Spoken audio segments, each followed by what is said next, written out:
Buenas tardes a nuestros amigos que a esta hora se conectan a la señal de Facebook del diario El Comercio. Los saluda Rocío La Rosa de la sección política.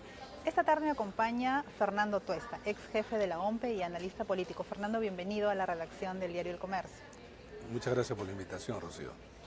Fernando, quiero empezar esta entrevista con un tema que nos preocupa en general porque ya estamos con una elección a puertas en el 2018 y es la discusión de la reforma electoral. Pero en particular hay una propuesta muy interesante que tú has planteado de manera pública y es la inconveniencia de seguir manteniendo el requisito de presentar firmas para inscribir una organización política. Desde el Ejecutivo se ha planteado que el 4% del padrón que hoy se exige se reduzca a un 1%, pero tu propuesta va por la inconveniencia de seguir manteniendo este requisito. ¿Por qué es inconveniente seguir manteniéndolo? Porque no es verificable, por un lado, y porque no contribuye para nada, digamos, en el fortalecimiento y hasta creación de un partido político. Y esto no es una posición de ahora, sino de hace muchos años, que la observé además de manera directa cuando efectivamente era jefe de OMPE. El tema es el siguiente. Cuando uno quiere conocer si una firma es verdadera, requiere un análisis grafológico. Y entonces eso implica un especialista y tiempo para que dé el resultado del análisis. Entonces, ¿qué pasa cuando se presentan miles, decenas de miles de firmas?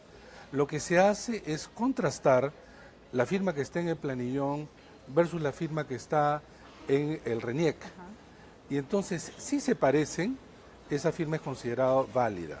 Los organismos electorales no utilizan el término verdadero, sino el tecnicismo válido, porque justamente no se puede señalar si es verdadero si no pasa por este examen.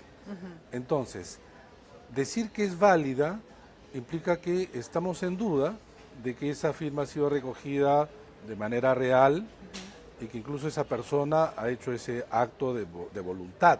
Claro. Eso por un lado. En segundo lugar, entonces, lo que tenemos, repito, es un requisito que se hace cada vez más difícil de verificar cuanto más se incrementa el número o el porcentaje que se exige a un partido para inscribir. Ahora estamos hablando de 730.000, un poco aproximadamente. Sí. Entonces, un partido entrega esa cantidad que ya es bastante más alta que cualquier país de la región. Y no conozco país en otra parte del mundo, no conozco toda la ley del mundo, pero de las que conozco, que son bastantes, Yéndonos ninguno llega. En la región, ninguno. O sea, para no abarcar... No, en la región no hay ninguno. ¿Ninguno hay exige ninguno. esa cantidad de firmas? No, ninguno. ¿Un porcentaje menor, sí? Sí, hay porcentajes que van entre 1 y 1.5, y a eso habría quizá agregar lo siguiente. En el Perú se tenía un número fijo en el 78 que era 40.000 firmas, pasó a 100.000 el año 84 hasta el año 95. El año 95 se cambió por un porcentaje en relación al padrón que era el 4%, aproximadamente 500.000. Allí empezó, digamos, a tener el problema, que ningún partido podía realmente entregar esta cantidad por más esfuerzo que hiciera. Más aún teniendo en cuenta que en esa época estamos delante de partidos extremadamente débiles, hablo del año 95. Y sin embargo, en el año 2000, para inscribir a los partidos para las elecciones de aquel año, se entregaron firmas equivalentes en número a todo el padrón electoral. Evidentemente estamos delante de una cantidad exorbitante de firmas falsas. Y es así como el Comercio, a través de una investigación, encontró la famosa fábrica de firmas de aquel año, ¿no? Entonces, este requisito no es posible ser verificable como exige la ley. Y entonces, ¿ahí qué implica? 1, se crea un mercado negro de firmas. 2, corrupción. 3, un gasto oneroso al Estado, porque el organismo electoral tiene que contratar personal, tecnología, logística, seguridad, procedimientos, etcétera, que es costoso. Para validar la firma. Para validar. Pero ni siquiera para verificar la autenticidad. Claro, o sea, hay un proceso que se llama de verificación, pero nuevamente repito, lo que se hace es considerar firma válida y no verdadera. Ahora, el organismo electoral no podría hacerlo de otra manera, o sea, con esto no responsabilizo.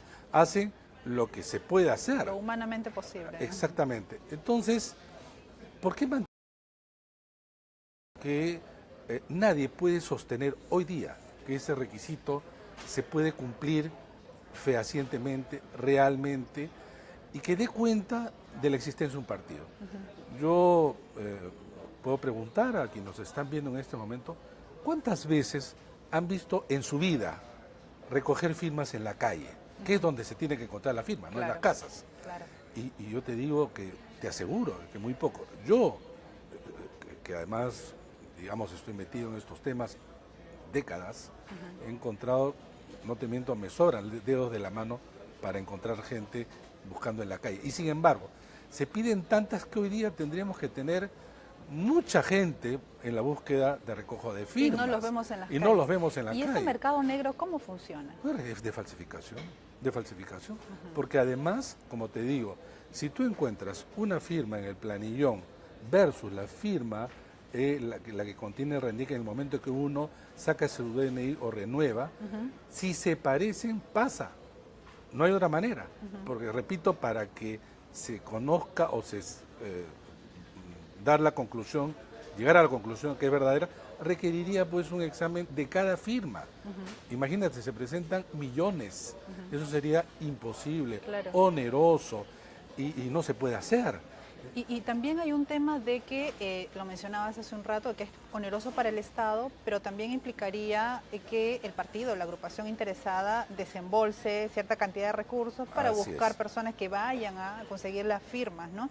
Y terminan hipotecándose a financistas que luego cobran el favor, entre comillas. Entonces ahí viene todo un círculo perverso y vicioso. ¿Por qué? Porque los partidos en el Perú hace mucho tiempo, y no solamente, claro, en el Perú, han perdido militancia, no tienen organización. Antes era una agrupación de voluntarios con identidades fuertes, etcétera.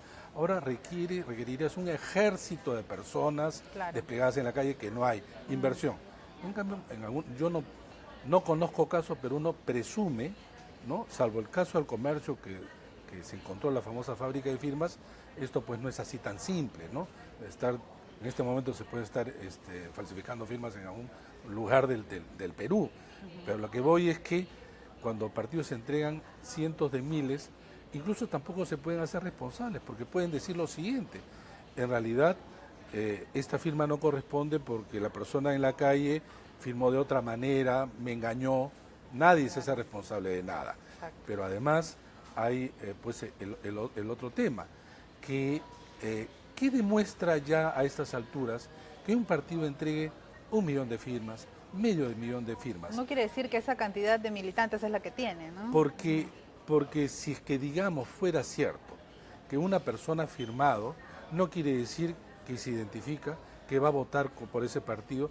Tan así que encontramos partidos que en las elecciones reciben una cantidad de votos que en número está muy por debajo del número de firmas que en principio presentaron para su inscripción. Claro, es un ejemplo clarísimo. Entonces uno dice, a estas alturas de la vida, podemos seguir insistiendo en que las firmas constituyen un requisito, y yo digo que no. Para mí la discusión no es 1%, 4%.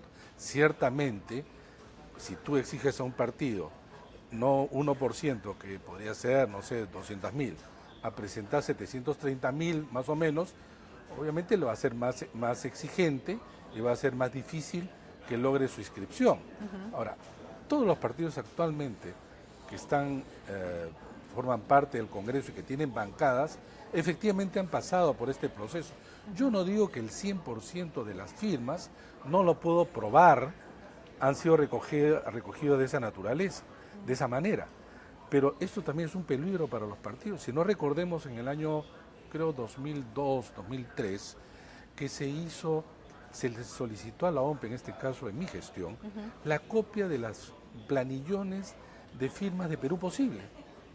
Y luego de ahí sacaron, de ahí creo que fueron poco exigentes algunos medios, dijeron, hemos encontrado firmas falsas, y se hizo la denuncia, y como ya se conoce, pero esto era de todos los partidos. En este momento uno toma digamos, un bloque de firmas de cualquier partido inscrito anteriormente y va a encontrar firmas falsas, porque la ley no te dice que si tienes firmas falsas no te inscribes, sino te dice tú tienes que cumplir con determinado número de firmas válidas. El resto todas pueden ser falsas. Entonces no hay una sanción sobre eso. Y entonces esto va en contra también de los partidos, porque si es que hay una denuncia que aparece que hay firmas falsas y la gente no entiende de todo esto lo que estamos hablando, dicen los partidos son A, B, C y D. Y esto es lo que ocurre cuando tú tienes leyes que no dan cuenta de la realidad y muy por el contrario exigen cosas que no se pueden cumplir. Echa la ley, echa la trampa. Hace 2 días, a partir de tu propuesta, busqué la opinión de la OMPE, de la Oficina Nacional de Procesos Electorales. Me dijeron que por esta vez preferían no entrar en la discusión, pero sí me hablaron de que ellos estaban alistando un aplicativo, que la idea era verificar, ya no falsas porque estas se pueden adulterar, pero sí huellas digitales. Y me mencionabas que tú has tenido hoy día una reunión en la OMPE y quería yo preguntarte si has tenido oportunidad de verificar o de ver o te han mostrado este aplicativo y si crees tú que podría funcionar. No fue sobre este tema. He tenido conocimiento de esto, incluso han hecho alguna demostración en el Congreso. Sí. Esto indudablemente es un paso mejor que el de las firmas propiamente dicho, porque digamos es una huella y a través de la biometría uno puede efectivamente tener certeza de que esa es la persona. Ahora, yo creo que este sistema puede ser muy importante y sumamente útil, sobre todo para otro aspecto que incluso el público confunde. Porque una cosa es que tú firmes para que respaldes un partido para que se inscriba y con ese partido no tienes absolutamente ningún vínculo. Y otra cosa es el militante y el miembro del partido. Hoy la ley exige mínimo que tú tengas 3.250 miembros o militantes del partido. Podrías utilizar ese aplicativo para efectivamente dar cuenta de la militancia. De hecho, de paso, yo creo que debería crecer en número. Uno puede hacer una alternativa, exiges militantes en un número más alto, desaparecen las firmas. Pero militantes, ¿qué quiere decir?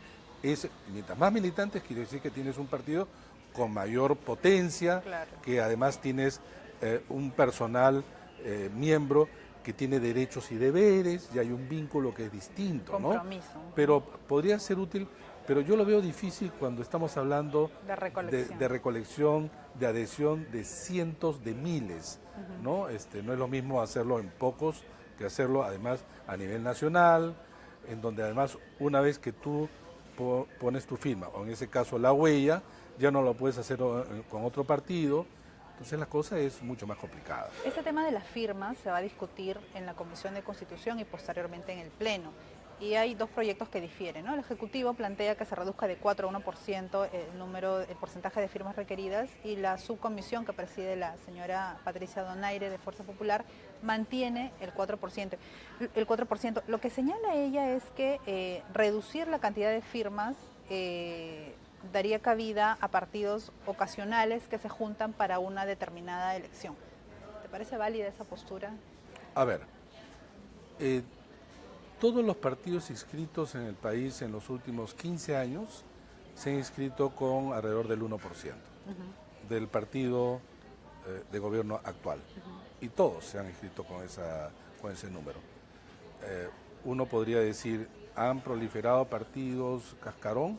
Uno podría decir sí, no, pero si uno toma el periodo 95-2000, que fue 500.000, habían partidos cascarón y sin embargo pasaron esa valla. ¿Y por qué pasaron la valla?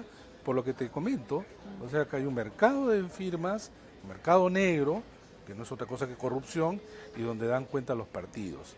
Entonces, la proliferación de partidos no se da ni siquiera con el 1%, porque esa cantidad que expresa el 1% ya es alta para los niveles organizativos y solidez de nuestros propios partidos. Entonces, la propuesta que yo he hecho es no firmas, pero no dejar que se inscriban sin nada, sino que mi propuesta es inscribes un partido con comités, militantes, etcétera, en un número no medio exigente. Sin embargo, y acá viene la diferencia, en tus elecciones internas debes tener un mínimo de participación, si no, no te inscriben, o te quitan el registro. 100.000, 50.000, etcétera. Esos requisitos, digamos que sí deberían ser más exigentes. Ya estamos hablando de elecciones internas, ¿no es cierto? Claro, para mí es más importante que un partido tenga capacidad de movilizar en sus internas abiertas ciudadanos que firmas que no pueden ser verificadas. Además, lo primero, te desata una dinámica participativa importante y necesaria. Lo segundo no. Tú puedes encontrar un montón de partidos que han sido inscritos y tú dices, ¿de dónde han sacado? Incluso hasta comités, porque en el Perú te exigen 66 comités con 50 miembros, que multiplicado es más o menos 3.250. Y tú ves que dicen, yo tengo comités en 63 provincias. Tú vas a provincias y donde te dice, acá hay comités de 15 partidos, no ves ni uno. Entonces, tenemos leyes que no se cumplen y que sin embargo dan vida a partidos que gracias a estas vueltas que se le da a la ley, hoy día participan. Y por ejemplo, de los 25 partidos inscritos, van a desaparecer tan solo 4. Porque no pasaron la valla. Quedan 21. De los 21, 6 tienen representación en el Congreso. Quiere decir que hay 15 que no tienen nada, pero tienen algo muy valioso, la inscripción. Cuando tú tienes la inscripción y eres un cascarón, tienes una capacidad de negociación, o para ponerlo en otros términos, de mercantilización de la política. Si eso tú lo llevas a las regiones, esto se multiplica. Claro. Entonces, la reforma debe apuntar, en primer lugar, a un diagnóstico de la realidad, que ya se han hecho muchos, y partir de allí para regular. Y no, creo yo, insistir, para el caso de firma, por un requisito que realmente, repito, no es verificable, salvo que me demuestren que sí lo es. Claro. Y hasta ahora no he encontrado a nadie que me diga el contrario. Y ahora que mencionas el tema de que se debe fortalecer más bien las elecciones partidarias y los comités y esos temas que son también muy importantes para demostrar la solidez de un partido, ¿es una mala señal para ti que los partidos o las agrupaciones en el Congreso no hayan llegado a un consenso en la obligatoriedad de que los órganos electorales participen en sus procesos internos? Habría que, sin embargo, aclarar algo, Rocío. Suele utilizarse los siguientes términos: fiscalización, supervisión, asistencia técnica, observación. Para decirlo en forma coloquial, todo eso es saludo a la bandera. Lo único que puede garantizar elecciones incuestionables, bien organizadas, a nivel nacional, transparentes, son los organismos electorales. Porque tú revisas el archivo del comercio y en todas las elecciones internas de los partidos, sectores de los partidos cuestionan esos resultados y esa forma de hacer elecciones. Claro. La mayoría de manera artesanal. Entonces, lo que se le está proponiendo a los partidos es, mira, el padrón lo entrega el RENIEC, mejor que cualquier partido que no tiene ni siquiera un padrón actualizado. Que las elecciones la desarrolle, las haga la OMPE, que tiene experiencia, y junto a RENIEC y el jurado son de las instituciones de mayor crédito en el Perú. Y entonces los partidos, las corrientes y candidatos al interior del partido tendrían la garantía de una competencia donde ellos están en juego, claro, por la candidatura, digamos, sin pensar de que esto va a favorecer a una u otra corriente o candidato. Yo entiendo que los partidos pueden tener ciertas resistencias, pero ese es el camino que ya se están dando en otros países, claro, como las famosas PASO en Argentina. Pero entonces allí tú unes dos temas.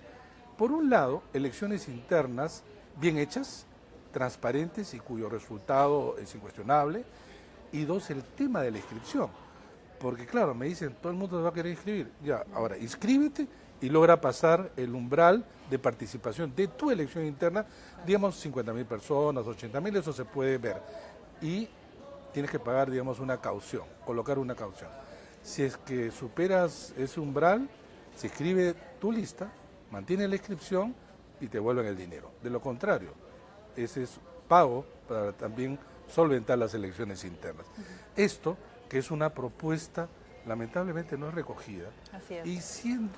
Y manteniendo la idea nuevamente de las firmas, y donde, repito, se está dando muestras suficientes como para que esto deba dejarse de lado, ¿no? Porque, como repito, son más los elementos negativos que los positivos que puede entregar este requisito. Esta subcomisión de reforma electoral también acogió una propuesta del congresista priista Mauricio Müller para que sea obligatorio a la hora de participar en un proceso electoral que el partido tenga como mínimo 3 años de inscrito. ¿Esto ayuda para ti a tener agrupaciones más sólidas en contienda? En principio te digo no, pero previamente quiero decir que en estos días el grupo de trabajo va a entregar su informe con un texto, un articulado de ley que yo creo que es necesario apoyar y reconocer el trabajo del grupo de trabajo dirigido por la congresista Patricia Donaire, y estamos más cerca de una reforma electoral como nunca. Esto obviamente no es óbice para que no se discuta algunos puntos como el que tú señalas, ¿no? Porque de verdad he estado cerca también del trabajo esforzado, no menos complejo, porque hay que llegar a acuerdos entre los partidos, pero el tema es estrictamente de la propuesta del congresista Mauricio Müller, que no está en el grupo de trabajo, pero tiene todo el derecho de presentar. Dicen que fue presentado por el congresista Gilbert Violeta, lo cual causaría una sorpresa, pero dicen que fue así, habría que averiguar. En todo caso, parece que ha sido acogida y parece que estará en el articulado.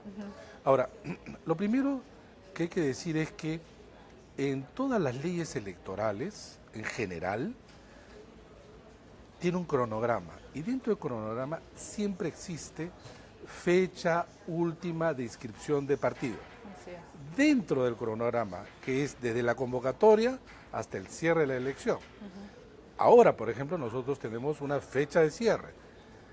Si es que se aprueba el código, una elección presidencial debía ser convocada 240 días antes, o sea, 8 meses antes del día de la elección. Y en principio debía tener en su interior esa fecha límite de inscripción de partidos. Ahora, según esta propuesta ya ni siquiera sería los 8 meses del día de la convocatoria, sino 3 años antes. Esto no existe en ninguna parte. Debo decirlo, en ninguna parte. Bajo ese argumento, el señor Fujimori nunca hubiera sido presidente, el señor Pedro Pablo Kuczynski nunca hubiera sido presidente, ¿no es cierto? Y entonces el señor Toledo no hubiera podido participar en su momento, el señor Humala tampoco. Y esto no abona a decir, sí, pues no debieron hacerlo. Sí, bueno, el actual presidente de Francia inscribió su partido el año pasado, en marcha. Una ley de esta naturaleza simplemente lo hubiera eliminado de la contienda, claro. Entonces, ¿y cuántos? 3 años antes, en febrero del próximo año. Entonces, los partidos que en principio busquen inscribirse tendría que entregar no solamente 730.000 válidas, con lo cual tiene que presentar más, sino hacerlo antes de aproximadamente el 8 de febrero del próximo año. Esto es claramente, digamos, una medida que no le hace bien al grupo de trabajo, porque aparece como querer encerrarse en una suerte de pequeño club de 6 partidos y no querer competir con los que vienen de fuera. Cuando en su momento muchos de estos partidos justamente hicieron recojo de firmas con el 1%, dicho sea de paso, y con el límite de inscripción de partidos muchísimo más cerca del día de la elección. De aprobarse esto, personas como Verónica Mendoza o Julio Guzmán no podrían postular, o la ley no es retroactiva y no los afectaría a ellos. Ahí viene porque ellos compraron discusión. El kit electoral y ya están en el proceso de recolección. Sí, ahí habría toda una discusión. Ahora, personalmente te digo, Rocío, yo no me preocupo si es que ellos se pueden inscribir o no, y quiénes están adentro y quiénes están afuera. Mis propuestas van más allá de los partidos y de las circunstancias, y yo he escrito, incluido en el comercio, sobre, por ejemplo, la eliminación de firmas mucho antes de este año.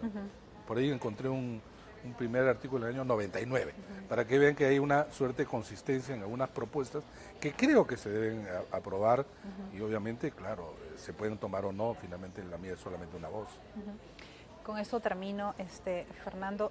¿Te parece contradictorio que esta comisión de la señora Donaire, o que preside la señora Donaire, no haya incluido los delitos de corrupción en la prohibición para postular cuando hay una condena o prisión preventiva? Porque sí lo han hecho para casos de terrorismo y lavado de activos. No solamente condena, sino prisión preventiva, pero no han incluido corrupción, que digamos es el delito más recurrente en los cargos que elegimos, ¿no? El gobernador regional, presidente, alcalde, lo estamos viendo ahorita con el tema de Odebrecht.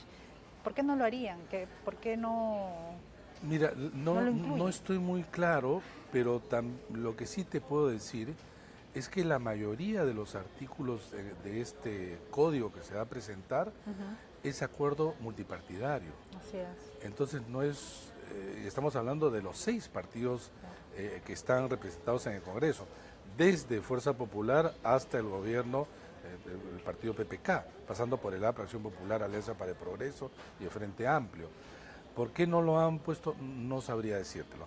Sin embargo, hay 2 posturas que creo que esto podrá discutirse con mayor claridad en la Comisión de Constitución, que es aquella que dice que serán excluidos aquellos quienes han sido procesados por determinados delitos, pero con sentencia firme, y otra que dice que sin sentencia firme, o sea, todavía procesados, lo cual creo que, de mi punto de vista, es peligroso porque atenta